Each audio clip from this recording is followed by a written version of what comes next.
ఇవాళ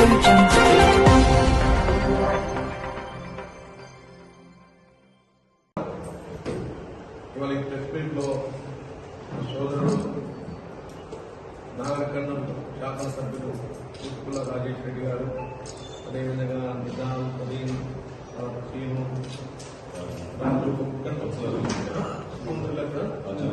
సురేంద్ర అందరికీ నమస్కారాలు తెలియజేస్తూ, ముందుగా నన్ను మూడవసారి టీసీసీ అధ్యక్షులుగా నియమించినందుకు శ్రీమతి సోనియా గాంధీ గారికి, రాహుల్ గాంధీ గారికి, మల్లికార్జున ఖర్గే గారికి, అదేవిధంగా ఈ రాష్ట్ర ముఖ్యమంత్రి పెద్దలు నల్లమల్ల ముద్దుబిడ్డ పెద్దలు రేవంత్ రెడ్డి గారికి, ఇన్ఛార్జి మీనాక్షి నటరాజన్ గారికి, టీపీసీసీ అధ్యక్షులు మహేష్ కుమార్ గౌడ్ గారికి కృతజ్ఞతలు తెలియజేస్తూ, మరి నా మీద ఏదైతే నమ్మకం ఉంచి ఈ జిల్లాను సమన్వయపరిచి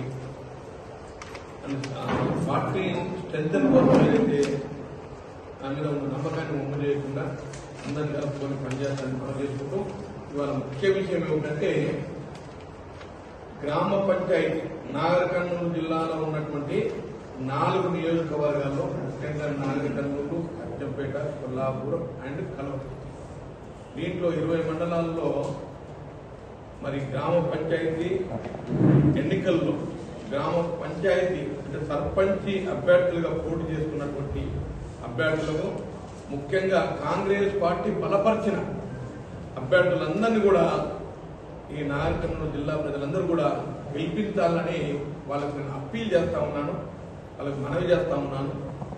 ఎందుకు గెలిపించాలని అంటే, ఈ ప్రభుత్వం వచ్చిన తర్వాత ముఖ్యంగా స్వేచ్ఛావాయువులు పీలుస్తూ ప్రజాస్వామ్య వ్యవస్థను పటిష్టపరుస్తూ అందరికీ అందుబాటులో ఉండే విధంగా ఈ ప్రజాపాలన కొనసాగుతూ ఉంది. పాలమూరు ముద్దుబిడ్డ, నల్లమల్ల ముద్దుబిడ్డ పెద్దలు రేవంత్ రెడ్డి గారు ఎన్నికల ముందు ఇచ్చిన హామీలన్నీ కూడా నెరవేరుస్తా ఉన్నారు. అన్నిటి నుంచి 6 గ్యారంటీ కార్డు ఏదైతుందో దాంట్లో 1 మినహాయించి 5 అమల్లోకి వచ్చినాయి.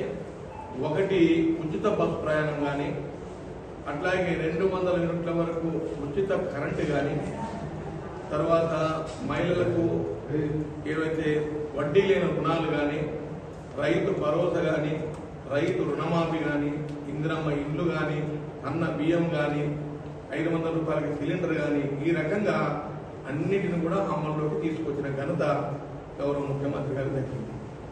మరి 2 సంవత్సరాలు 2 డేస్ బ్యాక్ 2 సంవత్సరాలు పూర్తి చేసుకున్న సందర్భంగా ఇవాళ 67,500 ఉద్యోగాలు ఇవ్వడం జరిగింది.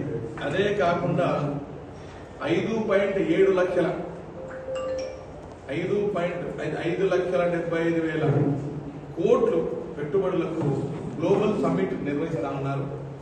మరి ఇవన్నీ కూడా మనకు ఈ తెలంగాణ ప్రాంతంలో ఉన్న యువకులకు, నిరుద్యోగ యువకులకు ఉద్యోగ అవకాశాలు కల్పించబడాలి. అన్నిటి మించి తెలంగాణ రైజింగ్, ఈ తెలంగాణ రైజింగ్, తెలంగాణ ప్రపంచ చిత్రపటంలో తెలంగాణ అనే స్టేట్ ఉంది అనే ఆ తెలంగాణను ప్రపంచ చిత్రపటంలో నిలపాలని గౌరవ ముఖ్యమంత్రి గారి ఆలోచన. 4th city, smart city, 4th city, మరి దాన్ని కూడా శ్రీకారం చుట్టడం జరిగింది.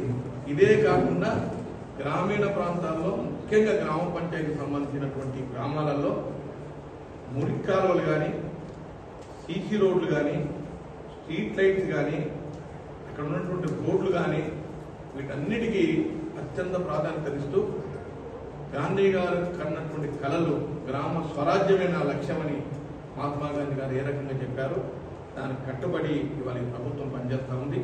కాబట్టి మీరందరూ కూడా మా అభ్యర్థులను ఆశీర్వదించండి. అన్నిటికి మించి కాంగ్రెస్ పార్టీ అభ్యర్థులు గెలిస్తే ఆ గ్రామ అభివృద్ధి సునాయాసంగా ఉంటుంది. ఎందుకంటే ప్రభుత్వంలో మేము ఉన్నాం కాబట్టి అక్కడ ఉన్నట్టు స్థానిక ఎమ్మెల్యేలు కానీ, స్థానికంగా ఉన్నట్టు ఎమ్మెల్సీలు కానీ, ఎంపీ గారు కానీ వాళ్ళకు తోడుగా ఉంటారు. కాబట్టి అభివృద్ధిని కాంక్షించి కాంగ్రెస్ పార్టీ బలపరిచిన అభ్యర్థులను గెలిపించాలని ప్రజలందరినీ కూడా కోరుతా ఉన్నాను.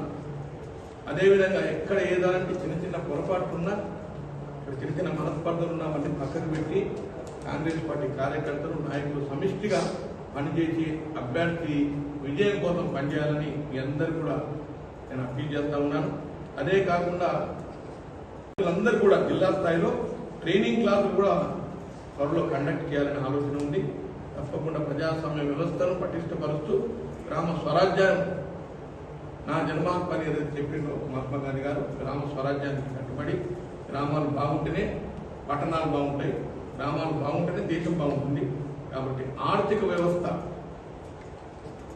పల్లెల్లో ఆర్థిక వ్యవస్థ పటిష్టపరిచినప్పుడే దేశం బాగుపడుతుందనే ఉద్దేశంతో స్వర్గీయ రాజీవ్ గాంధీ గారు నేరుగా గ్రామ పంచాయతీలకు డబ్బులు వేసేటువంటి స్కీమ్ తీసుకొచ్చింది స్వర్గీయ రాజీవ్ గాంధీ గారు. ఇవాళ సోనియా గాంధీ గారి ఆలోచన కూడా అదే రకంగా ఉంది. దయచేసి అందరూ కూడా మా అభ్యర్థులందరూ కూడా గెలిపించాలని మీ అందరూ కూడా ప్రజలందరూ కూడా మరి మనవి చేస్తూ సెలవు తీసుకుంటున్నాం. Thank you.